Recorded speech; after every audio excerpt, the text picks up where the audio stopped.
bertemu kembali melalui channel Agus Berbagi. Pada pertemuan yang lalu kita sudah belajar tentang struktur anatomi dan morfologi pada daun.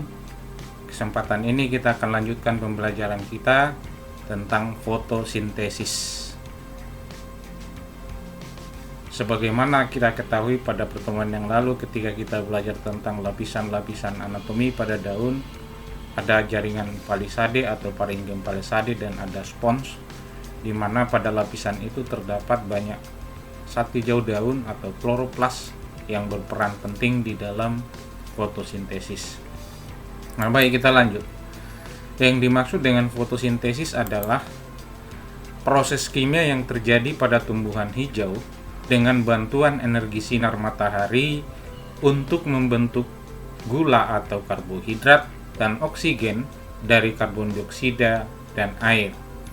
Jadi sebenarnya yang terjadi pada fotosintesis adalah sesuatu reaksi kimia di mana karbon dioksida yang masuk melalui tumbuhan, yang masuk ke dalam tumbuhan melalui stomata, dan air dari dalam tanah itu direaksikan dengan bantuan energi sinar matahari dan akan menghasilkan atau membentuk karbohidrat dan oksigen.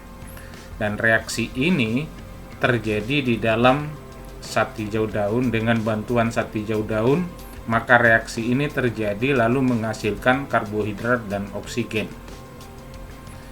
Nah, itu yang dimaksud dengan fotosintesis.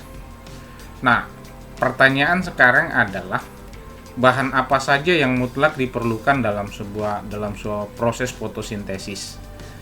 Dan yang kedua adalah bahan apa saja yang dihasilkan. Karena merupakan suatu proses, maka dalam proses ini pasti ada bahan-bahan yang mutlak ada diperlukan, kemudian juga ada bahan yang akan dihasilkan dalam proses ini. Nah, baik, kita lanjutkan. Kalau secara sederhana, gambar ini menunjukkan adalah suatu proses yang terjadi pada tumbuhan ketika fotosintesis itu terjadi. Nah, ada bagian-bagian tumbuhan yang digambarkan di sini. Dalam hal ini adalah ada akar, ada daun, kemudian bahan-bahan tertentu yang dibutuhkan dalam fotosintesis. Akan nampak nanti bahwa air dari dalam tanah itu masuk ke dalam akar dan diangkut oleh xilem menuju ke daun. Jadi air dari dalam tanah masuk ke dalam akar, diangkut oleh xilem dari akar menuju ke daun. Kemudian karbon dioksida dari udara itu juga masuk ke dalam daun melalui stomata. Dengan bantuan klorofil, zat hijau daun pada tumbuhan, dan sinar matahari, maka H2O akan direaksikan dengan bantuan klorofil tadi dan sinar matahari dan akan menghasilkan C6H12O6 yang tidak lain daripada yang kita sebut karbohidrat, dan ada oksigen yang dihasilkan.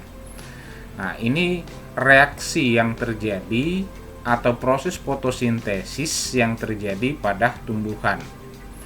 Nah, dari gambar skema ini itu nampak ada beberapa bagian yang komponen yang terlibat di dalamnya, yaitu apa? Ada air dari dalam tanah, CO2 dari udara, kemudian klorofil pada daun, sinar matahari, dan hasil reaksinya itu adalah karbohidrat C6H12O6 dan oksigen. Nah, ini mekanisme atau proses sederhana pada fotosintesis pada tumbuhan.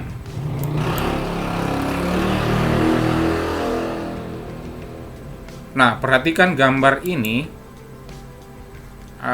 Gambar ini mau mengilustrasikan bahwa mau membuktikan bahwa fotosintesis itu terjadi. Nah, ini sebuah tanaman pot diletakkan dalam sebuah kaca yang tertutup rapat, kemudian divakum supaya di dalamnya tidak ada oksigen, dan ke dalam pot ini dimasukkan marmut atau tikus putih. Diletakkan di tempat yang terkena cahaya. Ternyata marmut ini bisa bertahan hidup di dalamnya. Mengapa? Karena ketika tumbuhan ini mendapatkan cahaya matahari, itu fotosintesis terjadi, dan itu yang digunakan oleh marmut ini bisa bertahan hidup karena bernapas dari situ. Nah, gambar sederhana membuktikan bahwa salah satu hasil dari fotosintesis itu adalah oksigen. Jadi oksigen yang dihasilkan ini yang membuat ini bertahan karena dia bisa bernapas menggunakan oksigen dari hasil fotosintesis ini.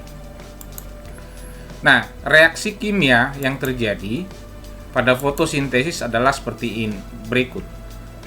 6 molekul karbon dioksida bereaksi dengan 6 molekul air itu menghasilkan dengan bantuan klorofil dan cahaya matahari menghasilkan C6H12O6 yang tidak lain daripada karbohidrat tadi dan ada oksigen. Jadi dalam reaksi fotosintesis selalu dihasilkan oksigen. Itu sebabnya pada siang hari ketika kita berada di bawah pohon yang rindang rasanya sejuk karena memang konsentrasi oksigen yang dihasilkan di situ tinggi. Nah, ini bahan yang dihasilkan. Ada karbon dioksida. Dari mana asalnya tadi? Jelas dari udara, hasil pernapasan makhluk hidup. Kemudian air dari mana hasilnya? Hasilnya air. Nah, ini air itu dari dalam tanah, tersedia di dalam tanah. Nah, glukosa atau karbohidrat adalah hasil dari reaksi fotosintesis. Jadi bahan yang dibutuhkan dalam fotosintesis ini nampak pada reaksi kimia ini. Bahan-bahan yang diperlukan adalah karbon dioksida, air, klorofil, cahaya. Hasilnya adalah glukosa dan oksigen. Ini reaksi kimia. Nah, secara sederhana saya mau menggambarkan lagi apa hasil dari fotosintesis yang nampak pada tumbuhan. Kalau tumbuhan yang menghasilkan buah, maka hasil dari fotosintesis nanti adalah buah. Reaksinya sama, air dari dalam tanah masuk ke akar diangkut oleh xilem menuju ke daun, kemudian karbon dioksida dari udara masuk ke dalam daun melalui stomata, dan dengan bantuan klorofil pada daun, bantuan klorofil pada daun dan cahaya sinar matahari, air dan karbon dioksida direaksikan dan menghasilkan glukosa yang disimpan dalam bentuk buah dan oksigen yang dikeluarkan dari dalam tubuh tumbuhan yang digunakan oleh makhluk hidup lain untuk bernapas. Nah, ini demikian tadi proses fotosintesis pada tumbuhan, dan pertemuan yang selanjutnya kita akan lihat faktor-faktor yang mempengaruhi fotosintesis pada tumbuhan hijau.